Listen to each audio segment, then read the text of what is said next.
안녕하세요. 치과교정과 전문의 안상수입니다. 오늘은 돌출입 교정을 하면 얼만큼 들어갈 수 있는가에 대한 이야기를 해보도록 하겠습니다. 일단은 돌출입 교정이라고 하면 일단 발치 교정이라서 여기 하나, 둘, 셋, 네 번째 있는 치아를 빼는 경우가 굉장히 많아요. 네 번째 치아를 빼면은 그 네 번째 치아의 사이즈가 일반적으로 평균적으로 한 7mm, 크면 8mm 정도 돼요. 그래서 우리는 일반적으로 그 치아를 빼면은 약 7mm의 공간이 생긴다라고 계산을 합니다. 자, 7mm의 공간이 생겼어요. 그러면 앞니가 7mm까지 들어갈 수 있는데 이게 임상적으로 7mm를 넣을 수 있느냐를 보면은 임상적으로 7mm가 사실 안 들어가요. 대부분은 사실 7mm라는 공간은 치아가 전부 다 이렇게 반듯하다라고 하고 악궁의 형태를 무시했을 때 7mm의 공간이 생기면 레고 블록 같이 생각하면 7mm 들어갈 수는 있어요. 근데 우리가 악궁이라는 게 U자로 생겨가지고 뒤로 가서 약간 넓어지는데 이 중간 치아가 빠졌다고 이 악궁이 딱 들어가 버리면 폭경이 안 맞거든요. 그럼 폭경이 맞는 것까지 조절을 저희가 또 해야 돼요. 이렇게 부드럽게 연결되게 이렇게 연결을 하면은 임상적으로 봤을 때는 맥시멈 들어갈 수 있는 양이 5mm 정도라고 보시면 됩니다. 5mm 정도의 치아가 들어간다라고 했을 때 그러면 나도 5mm가 들어갈 수 있을까가 굉장히 궁금하시잖아요. 그럼 보통은 치아라는 게 우리가 돌출이 들어가지만 당연히 삐뚤삐뚤한 치아가 예쁘게 배열되는 것도 우리의 목표죠.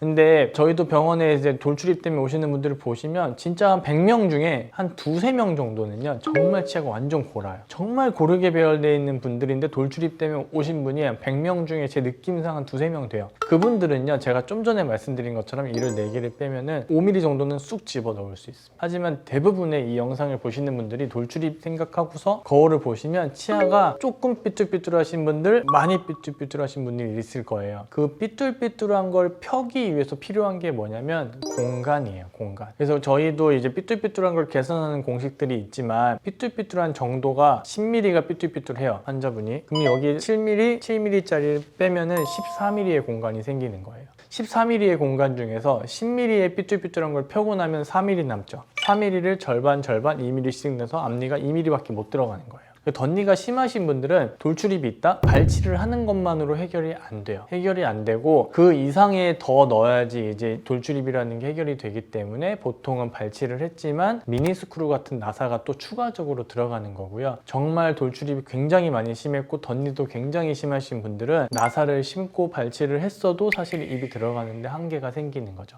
그래서 우리가 이를 뺐다라고 해서 그 공간이 모두 돌출입을 해결하는 데 들어가는 것은 아니기 때문에 어떤 분들은 이를 뺐지만 입이 전혀 안 들어가시는 분들도 계시고요. 어떤 분들은 이를 빼면 그 공간이 전부 다 이용해서 뒤로 들어가기 때문에 입을 충분히 많이 넣을 수도 있는 거죠. 그럼 치아가 5mm가 들어가면 입술이 5mm가 들어갈까? 이게 질문이 제일 많고요. 두 번째 질문이 많은 게 5mm밖에 안 들어가요? 이만큼밖에 안 되는데? 라는 질문이 되게 많아요. 사실은 우리가 치아 교정으로 많은 그 연예인의 전후라든지 환자분들의 전후 사진들에서 이 사람 입 진짜 많이 들어갔다라고 하시는 분들이 보통 5mm예요. 그게 맥시멈 5mm 치아가 들어간 거고요. 심지어 우리가 치아가 일반적으로 5mm가 들어가면 윗입술 기준으로요 3분의 1이 들어간다라고 해요. 3분의 1이면 윗입술 자체가 들어가는 거는 고작 2에서 3mm밖에 안 들어가요. 하지만 아랫입술은요 치아가 5mm가 들어가면 보통 저희가 계산을 할 때 환자분의 교정 이후를 추측을 할 때 예상을 할 때는 5mm가 들어가면 아랫입술도 5mm가 들어간다고 1대1로 계산을 해요.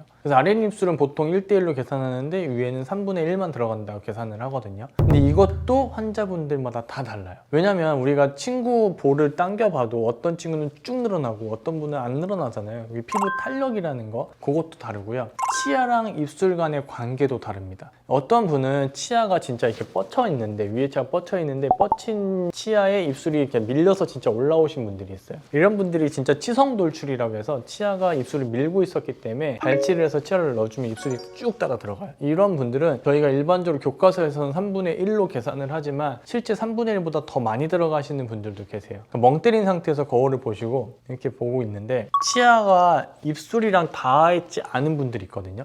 입술은 여기 있는데 거울을 봤더니 치아가 저 뒤에 있는 거야. 입술 자체가 나와 있고 치아는 저 뒤에 있는 거였기 때문에 이런 분들은 치아를 빼고 뒤로 집어넣어도 이 입술은 거의 안 변해요. 그래서 우리가 윗입술은 위에 치아 이동량의 3분의 1, 밑에는 1대1로 계산하는 게 일반적으로 모든 사람에게 통용되는 건 아니고 환자마다 또 달라요. 그러면 입술이 치아에 안 닿아 있어서 이렇게 나와 있던 분들은 어떻게 바꾸느냐? 그거는 이제 돌출입의 원인에 따라서 치료 방법이 다 다릅니다. 그래서 우리가 돌출입 교정이라고 해서 이 영상을 보시고 계신 분들은 내 입이 얼마나 들어갈지를 제일 궁금하실 거고, 두 번째는 내가 이를 빼야 될지가 보통은 제일 궁금해 하시거든요. 입이 들어가는 정도, 그 다음에 이를 빼야 되는 여부, 그거는 환자분마다 다 다르니까 이 영상으로 어느 정도 돌출입과 발치의 관계에 대해서 정도만 기억해 주시고 원장님과 상의를 하셔야 돼요. 환자분들마다 상황이 다 다릅니다. 그래서 발치를 한다라고 해서 입이 쑥 들어가지 않고요. 난 입이 안 변하고 싶은데 발치하면 안 되는 거 아니에요? 또 되게 많은 질문이거든요. 내가 몇 미리 들어갈지에 대해서는 너무 걱정을 많이 하시거나 너무 희망찬 미래만 또 상상을 하시거나 또 이를 꼭 빼야 될까 봐 난 걱정하거나 이러지 말고 가까운 교정치과 가셔서 진단 받으신 다음에 원장님한테 원장님 저 몇 미리가 들어갈 수 있을까요?를 물어보시는 게 가장 정확합니다. 돌출입 교정을 할 때 입술에 들어가는 양 자체를 조절하는 거는 잦은 상담을 통해서 조절할 수 있습니다. 우리가 막 들어가고 있는데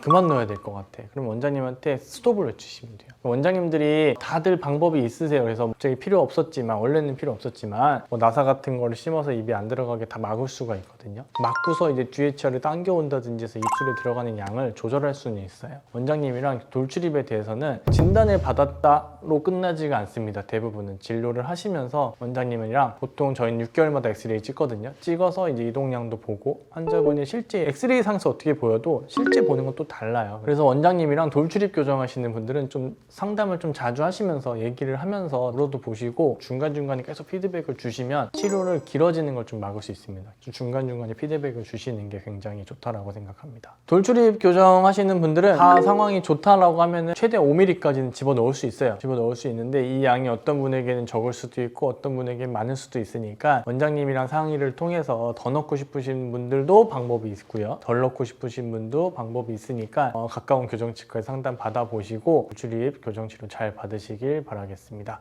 이상 치과교정과 전문의 안상수였습니다. 감사합니다.